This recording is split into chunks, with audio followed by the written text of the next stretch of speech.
2025 దేశంలో Maoist party కకావికలమైపోయిన సంవత్సరం. ఏడాది కాలంలో మావోయిస్టు పార్టీ కోలుకోలేని దెబ్బలు తింది. భారీ ఎన్కౌంటర్లలో పార్టీ అగ్రనేతలంతా ఊడ్చిపెట్టుకుపోగా వందలాది మంది మావోయిస్టులు లొంగుబాట పట్టారు. మావోయిస్టు పార్టీ కంచుకోటలు బద్దలయ్యాయి. మిగిలిన క్యాడర్ లొంగుబాటే శరణ్య అనుకుంటున్నట్లుగా వార్తలొస్తున్నాయి. సాయుధ పోరే ఎజెండాగా పెట్టుకున్న మావోయిస్టు పార్టీ భవిష్యత్తే గందరగోళంలో పడింది. ఆపరేషన్ కగర్ మావోయిస్టు పార్టీని సమూలంగా తుడిచిపెట్టేటవే లక్ష్యంగా కేంద్ర ప్రభుత్వం ప్రకటించిన మిషన్.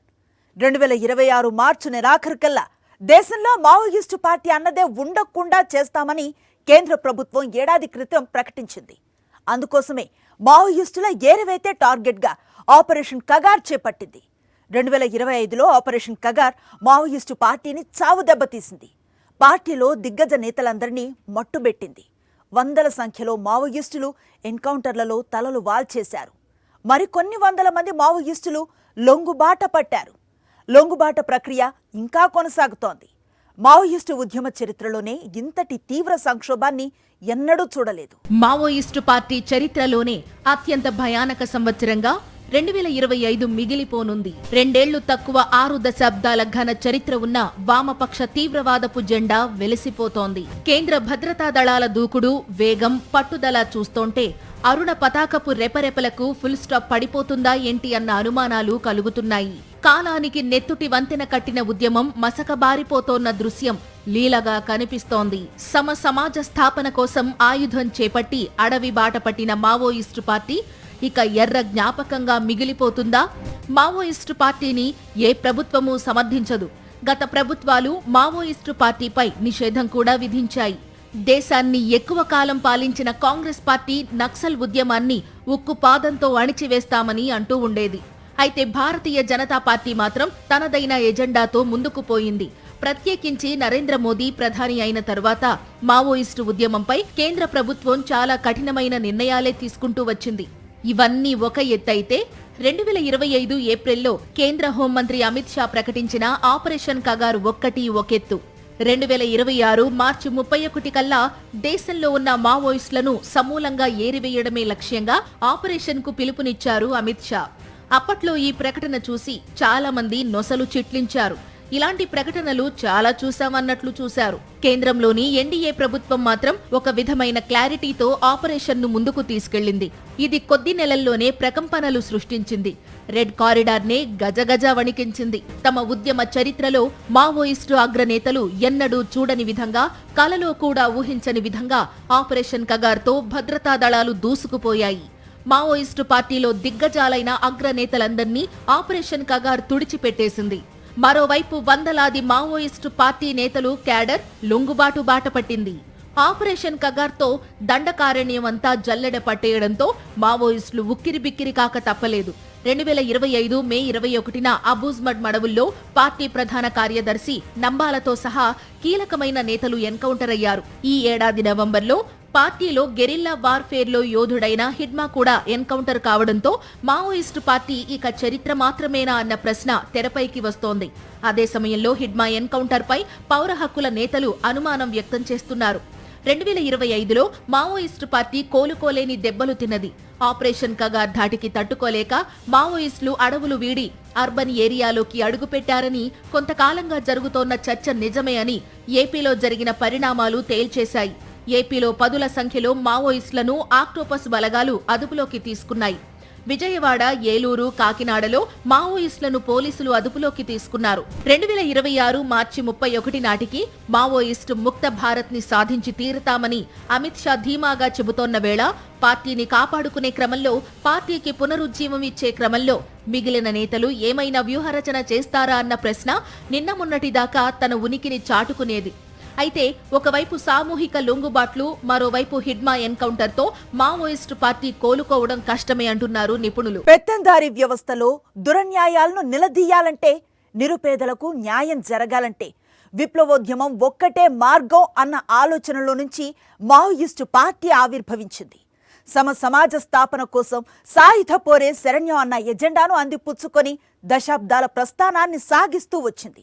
1967లో పశ్చిమ బెంగాల్లో నక్సల్బరీ గ్రామంలో పుట్టిన ఉద్యమం అక్కడి నుంచి ఆంధ్రప్రదేశ్కు వచ్చింది. సిక్కోలులో దుమ్ము రేపింది. తెలంగాణ గెడ్డపై పిడికిళ్లు బిగించింది.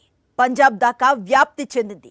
దండకారణ్యం కేంద్రంగా రెడ్ కారిడార్ను ఏర్పాటు చేసుకుని రెడ్ ఆర్మీ చేత కవాతు తొక్కించింది. 58 ఏళ్ల సాయుధ పోరాటంలో నక్సలైట్ల నుంచి మావోయిస్టు పార్టీ దాకా చరిత్ర నిండా ఎన్నో మలుపులు, ఎన్నెన్నో రక్తపు మరకలు. వామపక్ష విప్లవోద్యమానికి మన దేశంలో ఇంచుమించు 6 దశాబ్దాల చరిత్ర ఉంది. తరతరాలుగా పీడనకు, అణిచివేతకు గురవుతోన్న బడుగు బలహీన వర్గాల ప్రజల తరపున పోరాటాలు చేస్తేనే కాని దోపిడీ అంతం కాదన్న సిద్ధాంతమే ఈ విప్లవోద్యమానికి పునాది. బ్యాలెట్ ద్వారానే వ్యవస్థలో మార్పులు తీసుకురావాలని, ప్రభుత్వాలపై ఒత్తిడి పెంచి ప్రజా సమస్యలు పరిష్కరించాలని కొన్ని వామపక్ష పార్టీలు ఎలక్షన్ పాలిటిక్స్ లో కొనసాగుతున్నాయి. వీరికి భిన్నంగా ఎవరైతే మెజారిటీ ప్రజలను దోచుకుంటున్నారో వారి చేతుల్లో, వారి కనుసన్నల్లో నిర్వహించే ఎన్నికల వ్యవస్థను నమ్మలేమని, వాటిని బాయ్కాట్ చేయాలని మరికొందరు వామపక్షవాదులు భావించారు. ఇటువంటి ఆలోచనలతో కూడిన వారే విప్లవం ద్వారానే పేదలకు న్యాయం జరుగుతుందని తీర్మానించారు. పేదల తరపున వకాల్తా పుచ్చుకుని ప్రభుత్వాలపై యుద్ధాలకు కాలుదువ్వారు. ఈ విప్లవోద్యమానికి కూడా ఎక్కడో ఒక చోట నాంది పలకాలి కదా. అది పశ్చిమ బెంగాల్లో జరిగింది. అదే దేశంలో సాయుధ పోరాటానికి నాంది పలికింది. పశ్చిమ బెంగాల్ రాష్ట్రంలోని నక్సల్బరీ గ్రామం ఇది. 58 ఏళ్ల క్రితం ఈ గ్రామంలోనే నిప్పురవ్వ రాజుకుంది. అది ఓ మహోద్యమానికి ఊపిరి ఊదింది. అదే నక్సల్బరీ ఉద్యమానికి నాంది పలికింది. నక్సల్బరీలో రగిలిన నిప్పురవ్వ ఆ తరువాత మన రాష్ట్రంలోని సిక్కోలు అడవుల్లో జ్వాలగా మారింది. గిరిజన రైతాంగ పోరాటానికి ఆయుధమైంది. అక్కడి నుండి తెలంగాణ గడ్డకు విస్తరించింది. కరీంనగర్, జగిత్యాల ఉద్యమానికి వెన్నుదన్నుగా నిలిచింది. చూస్తూ ఉండగానే దేశవ్యాప్తంగా రెడ్ కారిడార్ను విస్తరించింది. దండకారణ్యం కేంద్రంగా ఎర్ర జెండా ఎగిరింది. ఆదివాసీ గిరిజనుల తరపున 58 ఏళ్లుగా సాయుధ పోరాటం చేస్తూనే ఉంది. నాటి నక్సలిజమే నేడు మావోయిజంగా చెలామణి అవుతోంది. అసలు 58 ఏళ్ల క్రితం ఈ ఉద్యమం ఎలా పుట్టిందో తెలుసుకోవాలి. 1967 ఆరంభం. బెంగాల్లోని తెరాయ్ ప్రాంతంలో గ్రామాల్లో గిరిజన రైతులు దుర్భర జీవితాలు గడుపుతోన్న రోజులవి. భూస్వామ్య పెత్తందార్లను బెంగాల్లో జోతేదార్లు అంటారు. జోతేదార్ల దుర్మార్గాలతో గిరిజన రైతులు నానా ఇబ్బందులు పడుతోన్న రోజులవి. గిరిజనులకు కేటాయించిన 1 అరా భూములను సైతం జోతేదార్లు దౌర్జన్యంగా ఆక్రమించుకునేవారు. తమ పొలాల్లో గిరిజనుల చేత బలవంతంగా వెట్టిచాకిరీ చేయించుకునేవారు. జోతేదార్లు ఇచ్చే అరకొర వేతనాలు రైతులకు ఒక పూట కూడా కడుపు నింపేవి కావు. జోతేదార్ల అన్యాయంపై రైతులు మండిపడుతోన్న రోజులు. ఆ మంటల్లోంచే చారు మజుందార్ అనే ఓ నిప్పురవ్వ రగిలింది. జంగాల్ సంతాల్, కాను సన్యాల్ వంటి మరికొందరు నిప్పురవ్వలై రగిలారు. గిరిజన రైతులతో గ్రామ కమిటీలు ఏర్పాటు చేశారు. చివరకు జోతేదార్ల కబంధ హస్తాల నుండి గిరిజనులు తాము పండించిన పంటను తామే కోసుకోవాలని మజుందార్ నిర్ణయించారు. సరిగ్గా ఈ సమయంలోనే బిమల్ కిషన్ అనే ఓ గిరిజన రైతు తన 2 ఎకరాల భూమిని జోతేదార్లు ఆక్రమించుకున్నారని, తనకి న్యాయం చెయ్యాలని కోర్టును ఆశ్రయించాడు. న్యాయస్థానం కిషన్ తరపున తీర్పు చెప్పింది. అధికారుల సహాయంతో కిషన్ తన భూమిని స్వాధీనం చేసుకున్నాడు. ఈ పరిణామం భూస్వామికి మంట పుట్టించింది. ఈ తీర్పును తన ఓటమిగా భావించిన భూస్వామి కిషన్పై కిరాయి గూండాలను పంపించాడు. గూండాలు కిషన్ను చంపేశారు. ఈ ఘటనతో గిరిజన రైతుల్లో ఆగ్రహం కట్టలు తెంచుకుంది. ఈ సమయంలోనే సోనే వాంగ్డే అనే ఓ సబ్ ఇన్స్పెక్టర్ కొందరు పోలీసులతో గిరిజన గ్రామానికి వచ్చాడు. వచ్చి రావడమే ఓ గర్భిణీ మహిళ పొట్టపై తన్నాడు. దీంతో గిరిజన మహిళలు బాణాలతో సబ్ ఇన్స్పెక్టర్ పై దాడి చేశారు. బాణాల దెబ్బకు సబ్ ఇన్స్పెక్టర్ చనిపోయాడు. పోలీసులు పగతో రగిలిపోయారు. మర్నాడు అంటే 1967 మే 24న పోలీసులు పెద్ద ఎత్తున బలగాలతో నక్సల్బరీ గ్రామానికి వచ్చారు. విచక్షణ రహితంగా గిరిజన రైతులపై కాల్పులు జరిపారు. ఈ హింసాకాండలో 8 మంది గిరిజన మహిళలు, 2 చిన్నారులతో సహా మొత్తం 11 మంది దుర్మరణం చెందారు. ఈ దారుణ హింసాకాండతో గిరిజనులు మండిపోయారు. ఉద్యమానికి ఊపిరిలూదిన చారు మజుందార్, కాను సన్యాల్, సంతాల్ తదితర నక్సల్ నేతలు ప్రభుత్వంపై యుద్ధమే ప్రకటించారు. జులై 16న పోలీసులు చారు మజుందార్ను అరెస్టు చేశారు. 12 రోజుల తర్వాత పోలీస్ కస్టడీలోనే మజుందార్ మరణించారు. చారు మజుందార్ నాయకత్వంలో ఆవిర్భవించిన నక్సల్బరీ ఉద్యమం అక్కడితో ఆగిపోలేదు. బెంగాల్ నుండి నేరుగా ఆ మంటలు శ్రీకాకుళ గిరిజన రైతాంగ పోరాటానికి ఓ దారి చూపింది నక్సల్ ఉద్యమం. సిక్కోలు నుండి తెలంగాణకు వచ్చి చేరింది. అక్కడి నుండి దండకారణ్యం మీదుగా వివిధ రాష్ట్రాలకు నక్సలిజం విస్తరించింది. ప్రత్యేకించి ఆదివాసీ గిరిజనులను దోచుకునే వారిపై యుద్ధం ప్రకటించింది నక్సలిజం. 1970 దశకం చివర్లలో నక్సల్ పార్టీ చీలికల దిశగా సాగింది. దీంతో బీహార్కి చెందిన ఎన్ ప్రసాద్ సిపిఐ-ఎంఎల్ స్థాపిస్తే ఆంధ్రప్రదేశ్కి చెందిన కొండపల్లి సీతారామయ్య 1980లో పీపుల్స్ వార్ గ్రూప్ ప్రారంభించారు. కొండపల్లి సీతారామయ్య నాయకత్వ లక్షణాలకు ఆకర్షితుడే రాడికల్ స్టూడెంట్ ఆర్గనైజేషన్ నుంచి పీపుల్స్ వార్ గ్రూప్ లో చేరిన ముప్పాళ్ల లక్ష్మణరావు అలియాస్ గణపతి ఆ తరువాత రోజుల్లో పీపుల్స్ వార్ కి అధినాయకుడు అయ్యాడు. 2004 సెప్టెంబర్ 21న పీపుల్స్ వార్ అలానే ఉత్తర భారతంలో ఉన్న Maoist communist centre of India విలీనమై మావోయిస్టు పార్టీగా ఏర్పడ్డాయి. గణపతి తొలి కార్యదర్శి అయ్యాడు. గణపతి తరువాత పార్టీ బాధ్యతలను నంబాల కేశవరావు తీసుకున్నారు. సాయుధ పోరాటాన్ని నమ్ముకున్న వాళ్లంతా ఒకే పార్టీగా అవతరించడంతో రాబోయే రోజుల్లో మావోయిస్టు పార్టీ మరింత బలోపేతమై మరింత తీవ్ర ప్రభావాన్ని చూపుతుందని అంతా భావించారు. కానీ జరిగింది జరుగుతోంది మాత్రం వేరు. బాగా బలహీనపడ్డ మావోయిస్టు పార్టీ శాంతి చర్చలకు సిద్ధమంటే ఆ దిశగా ఎలాంటి సానుకూల స్పందన ఇవ్వని కేంద్ర ప్రభుత్వం 2025లో మావోయిస్టు పార్టీని కోలుకోలేని దెబ్బతీసింది. ఈ క్రమంలోనే ఆపరేషన్ కగార్తో కాలు దువ్వింది కేంద్ర ప్రభుత్వం. దీంతో 2026 మార్చి 31 కల్లా భారతదేశంలో మావోయిస్ట్ అనే వాళ్లే లేకుండా చేస్తానన్న అమిత్ షా ఆ ప్రతిజ్ఞని నెరవేర్చే దిశగా శరవేగంగా అడుగులు వేస్తోంది. ఈ ఆపరేషన్ మావోయిస్టు పార్టీని తీవ్రంగా నష్టపరిచింది. ఇది మామూలు సంక్షోభం కాదు, రెడ్ కారిడారే నెత్తురోడుతోందిప్పుడు. మావోయిస్టు ఉద్యమం ఇక చరిత్రలో ఒక ఎర్రటి జ్ఞాపకమేనా అంటున్నారు మేధావులు. మావోయిస్టు పార్టీ ఎన్నడూ లేనంతటి సంక్షోభంలో ఉంది. పార్టీలో సైద్ధాంతికంగానూ రెండు రకాల ఆలోచనల మధ్య సంఘర్షణ జరుగుతున్నట్లుగా ప్రచారం జరుగుతోంది. సాయుధ పోరాటం ఇక కొనసాగించలేమని, దాన్ని ఆపేయాలని ఓ వర్గం అంటోంది. రెండో వర్గం మాత్రం సాయుధ పోరాటం కొనసాగాల్సిందే అని కృత నిశ్చయాన్ని వ్యక్తం చేస్తోంది. ఈ రెండు ఆలోచనల మధ్య ఉత్కంఠ కొనసాగుతూ ఉండగానే పార్టీలో అగ్రనేతలు ఎన్కౌంటర్లలో మృతి చెందారు. మరికొందరు అగ్రనేతలు లొంగుబాట పట్టారు. ఈ రెండింటిలో ఏది సరైన దారో తేల్చుకోలేక క్యాడర్లో అయోమయం నెలకొని ఉంది. దీన్ని భద్రతా బలగాలు తమకు అనుకూలంగా మలుచుకునేందుకు ప్రయత్నిస్తున్నాయి. మావోయిస్టు ఉద్యమంలో చేరకపోయినా 70ల నుంచి 90ల వరకు మావోయిస్టు పార్టీకి ప్రజల్లో సానుభూతి పరులు ఎక్కువగానే ఉండేవారు. గ్రామీణ ప్రాంతాల్లో నిరుద్యోగ యువత ప్రభుత్వాల వల్ల తమ జీవితాలు బాగుపడ్డం లేదన్న నిస్పృహలో ఉన్నవారు మావోయిస్టు ఉద్యమం వైపు ఆసక్తిగా చూసేవారు. అయితే సరళీకృత ఆర్థిక విధానాలకు శ్రీకారం చుట్టాక ప్రపంచీకరణ ప్రభావంతో ప్రజల జీవన ప్రమాణాల్లో మార్పు వచ్చింది. గ్రామీణ ప్రజల్లోనూ ఆదాయ మార్గాలు పెరిగాయి. అభివృద్ధి కూడా అన్ని దిశలా విస్తరిస్తోంది. దీంతో సహజంగానే యువత విప్లవోద్యమాల వైపు చూడడం ఆగిపోయింది. మరోవైపు మావోయిస్టు ఉద్యమంపై ప్రభుత్వం ఉక్కుపాదం మోపడంతో ఆంక్షల చట్టాల నడుమ మావోయిస్టు పార్టీలో రిక్రూట్మెంట్లు ఆగిపోయాయి. ఆపరేషన్ కగార్ మొదలైన తరువాత భద్రతా దళాలు డేగా కన్నేసి మావోయిస్టులను జల్లెడ పడుతోన్న వేళ వామపక్ష మేధావుల ఆలోచనల్లోనూ మార్పులు వస్తున్నాయి. ఈ నేపథ్యంలో సాయుధ పోరాటం సరైంది కాదని, రాజ్యంతో తలపడ్డం సాధ్యం కాదని ఉద్యమ నేతల్లోనే కొందరు తీర్మానించారు. అయితే మరో వర్గం మాత్రం ఇప్పటికీ ఎప్పటికీ సాయుధ పోరే శరణ్యమని అంటోంది. దీనిపై మావోయిస్టు పార్టీలోనే పెద్ద చీలిక వచ్చింది. రెండు వర్గాల మధ్య దీనిపై పెద్ద చర్చే నడుస్తోంది.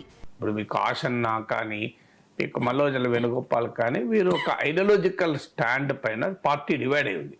మావోయిస్ట్ పార్టీ ఇప్పుడు వాళ్ళ బయటకు వచ్చాక వాళ్ళు మాట్లాడుతున్నది చూసినా even Nambala Keshavarao alias BR Dada బతికున్న సమయంలోనే పార్టీలో ఒక చర్చ మొదలైంది.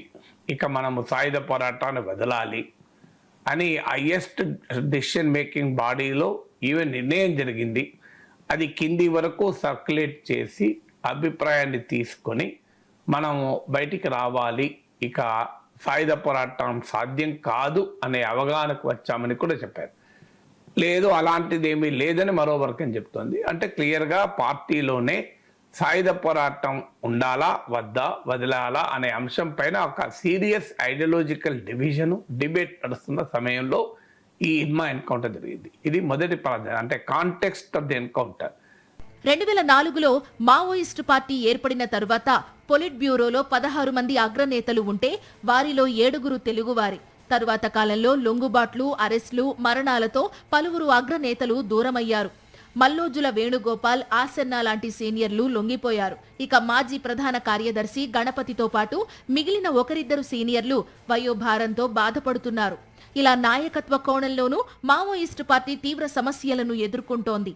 ఇలాంటి అత్యంత విషమ పరిస్థితుల్లో ఈ ఏడాది నవంబర్లో హిడ్మా ఎన్కౌంటర్ మావోయిస్టు పార్టీకి చావు దెబ్బగా అభివర్ణించక తప్పదు.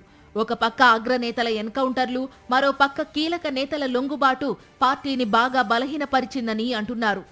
చాలా పార్టీలో పొలిట్ బ్యూరో సెంట్రల్ కమిటీలో ఉండే హైయెస్ట్ లెవెల్లో ఉండేటువంటి వాళ్ళే ఎన్కౌంటర్లలో ఎలిమినేట్ అవుతున్నారు. రెండవది చర్చలు, కొంతమంది మావోయిస్ట్ అగ్రనేతలు లొంగిపోతున్నారు కూడా.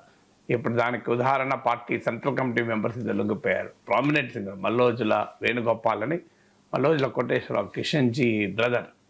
అలాగే మీకు ఆసన్న అని తక్కలపల్లి వాసుదేవరావు అలియాస్ ఆసన్న లొంగిపోయారు. ఇద్దరు కూడా సెంట్రల్ కమిటీ మెంబర్స్, ఇద్దరు కూడా టాప్ లీడర్స్. అందువల్ల ఒకవైపేమో భద్రతా బలగాల అఫెన్సివ్ పెరిగింది, దాంతో మావోయిస్ట్ అగ్రనేతలే ఎన్కౌంటర్లలో పోతున్నారు. రెండో వైపేమో పెద్ద ఎత్తున మావోయిస్టులు లొంగిపోవడం కొత్త కాదు. అడపా దళం సభ్యులు, దళం కమాండర్లు ఇట్లా వాళ్ళు లొంగిపోతుంటారు. కానీ పార్టీలో ఐడియాలజికల్గా ఇక్కుపై 40 ఏళ్ళు 30 ఏళ్ళు పార్టీలో పనిచేసినటువంటి సెంట్రల్ కమిటీ స్థాయి నేతలు కూడా బయటకు వచ్చేసి లొంగిపోతున్నారు. ఒకప్పుడు కాంగ్రెస్ ముక్త భారత్ నినాదం ఇచ్చిన కేంద్రంలోని ఎన్డీఏ ప్రభుత్వం ఆ తరువాత మావోయిస్ట్ ముక్త భారత్ నినాదాన్ని అందిపుచ్చుకుంది. వచ్చే 2026 మార్చి నెలాఖరు కల్లా దేశంలో మావోయిస్టులనే వాళ్లే లేకుండా చేయాలని కేంద్ర హోంమంత్రి అమిత్ షా ఆపరేషన్ కగార్ సందర్భంగా తన టార్గెట్ ను ప్రకటించారు. ఏడాదిగా జరుగుతోన్న వరుస ఎన్కౌంటర్లు, భారీ ఎత్తున మావోయిస్టుల లొంగుబాట్లు చూస్తోంటే మార్చి కన్నా చాలా ముందుగానే కేంద్రం తన పంతాన్ని నెగ్గించుకునేలానే కనిపిస్తోందని మేధావులు అంటున్నారు. అయితే ప్రభుత్వానికి లొంగిపోతామని ప్రకటించిన మావోయిస్టు నేతలకు లొంగిపోయే అవకాశం ఇవ్వకుండా ఎన్కౌంటర్ల ముసుగులో అన్యాయంగా హతమార్చారని పౌర హక్కుల నేతలు ఆరోపిస్తున్నారు. ప్రభుత్వానికి లొంగిపోవాలన్న ఉద్దేశం వ్యక్తం చేసిన హిడ్మాను బూటకపు ఎన్కౌంటర్లో హతమార్చారని వారు ఆరోపిస్తున్నారు. ఏ లక్ష్యంతో అన్నలుగా చెలామణి అయిన వామపక్ష విప్లవోద్యమకారులు అడవి బాట పట్టారో ఆ లక్ష్యం నెరవేర్చుకోకుండానే మావోయిస్టు పార్టీ చరిత్రలో కలిసిపోతోందా అన్న వాదనలు వినపడుతున్నాయి. ఆయుధం పట్టి హింస రాజేయడాన్ని ప్రజాస్వామికవాదులు ఆమోదించడం లేదు. అదే సమయంలో లొంగిపోతామన్న మావోయిస్టులను జనజీవన స్రవంతిలో కలిసిపోయేలా ప్రభుత్వం తలుపులు తెరవాలని వారు సూచిస్తున్నారు. మొత్తానికి మావోయిస్టు పార్టీకి కనుచూపు మేరలో భవిష్యత్తే కనిపించడం లేదంటున్నారు పరిశీలకులు. మావోయిస్టు పార్టీలో మిగిలి ఉన్న కార్యకర్తలు, ఇతర నేతలు ఆయుధాలు విడిచి జనజీవన స్రవంతిలోకి వచ్చి ప్రజాస్వామ్య వ్యవస్థలో జీవించాలని వారు హితవు పలుకుతున్నారు. ఇది వాటి స్పెషల్ ఎడిషన్. మరో ఇంట్రెస్టింగ్ టాపిక్ తో మళ్ళీ కలుద్దాం. Stay tune to Sakshi.